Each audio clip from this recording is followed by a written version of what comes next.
આદિજાતિ વિદ્યાર્થીઓ ઉચ્ચ અભ્યાસ કરી શકે એના માટે 1/7/2010 થી કેન્દ્ર સરકાર પુરસ્કૃત પોસ્ટ મેટ્રિક શિષ્યવૃત્તિની યોજના ચાલુ હતી।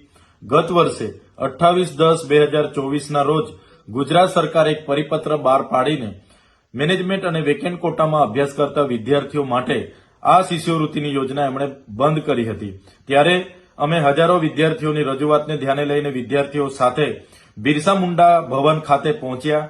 ત્યાંના કમિશનર અને સચિવને પણ અમે રજૂઆતો કરી। બાદમાં અમે વિધાનસભાના બજેટ સત્ર દરમિયાન પણ હજારો વિદ્યાર્થીઓ સાથે વિધાનસભાના ઘેરાવા કરવાના પ્રયાસો કર્યા। બાદમાં વિધાનસભાના સન્માન્ય ગૃહમાં પણ આ મુદ્દાની અમે મક્કમતાથી રજૂઆત કરી, ચર્ચા કરી। તે દિવસે મને વિધાનસભામાંથી સસ્પેન્ડ પણ કરવામાં આવ્યો।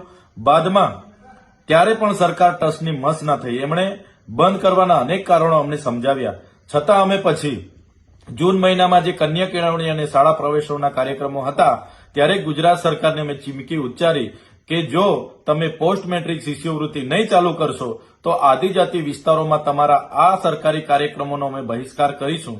એમણે તાત્કાલિક ધોરણે 24 જૂન 2025 ના રોજ બીજો એક પરિપત્ર બહાર પાડીને આ યોજના અમે પુનઃ બહાલ કરીએ છીએ, ચાલુ કરીએ છીએ એવી ખાતરી અમને આપી। બાદમાં એ ખાતરી બાદ પણ આજ દિન સુધી એ શિષ્યવૃત્તિ જમા નહોતી કરવામાં આવતી। ત્યારે 2024-25 ના વિદ્યાર્થીઓ અમારી પાસે આવ્યા અને એમણે કીધું કે ગત વર્ષની શિષ્યવૃત્તિ પણ અમારે જમા નથી થઈ। ત્યારે અમે ગત 25 નવેમ્બર 2025 ના રોજ અમે બિરસા મુંડા ભવન અને સવિર્ણ સંકુલ 1 મંત્રીશ્રીને મળ્યા અને અમે રજૂઆત કરી કે દિન 15માં જો 2024-25 ની શિષ્યવૃત્તિ જમા નહીં થશે તો અમે દિન 15 બાદ અમારે રચનાત્મક કાર્યક્રમો ગાંધીનગરમાં આપવા પડશે।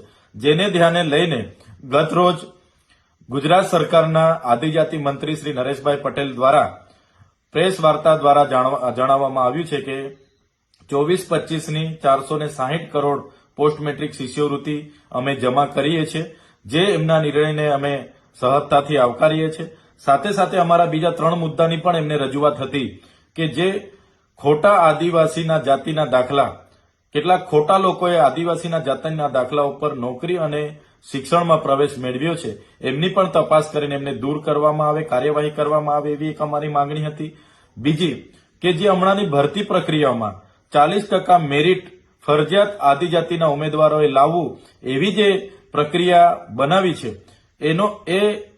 એ પ્રક્રિયા નાબૂદ કરવામાં આવે અને અનામતના રોસ્ટર પ્રમાણે જેટલી જગ્યા આદિજાતિઓ માટે ફળવાય છે તમામે જગ્યા આદિજાતિઓ થકી જ ભરવામાં આવે એવી અમારી બીજી ત્રીજી માંગણી હતી।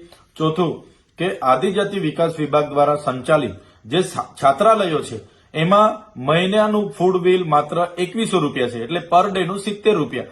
હવે 70 રૂપિયામાં વિદ્યાર્થીઓ રહેવાનું છે, નાવાનું છે, ભણવાનું છે, લાઇટની સુવિધા છે, બધી સુવિધા 70 રૂપિયામાં આવે અને એ 70 રૂપિયામાં એમનો નાસ્તો અને 2 ટાઈમનું જમવાનું આવે। ત્યારે આ મોંઘવાડીમાં સંચાલકોને પોસાતું નથી અને વિદ્યાર્થીઓને યોગ્ય પોષણક્ષમ જમવાનું એ પીરસી નથી શકતા। ત્યારે 2100 રૂપિયાથી ફૂડ બિલ વધારીને 3000 થી વધુ કરવામાં આવે એ પણ અમારી માંગણી હતી। ત્યારે મંત્રીશ્રી સત્વરે આ બીજી પેન્ડિંગ રહેલી 3 માંગણીઓ બાબતે સકારાત્મક વિચારે અને નિર્ણયો લે એ પણ અમે અપેક્ષા લઈને બેઠા છે।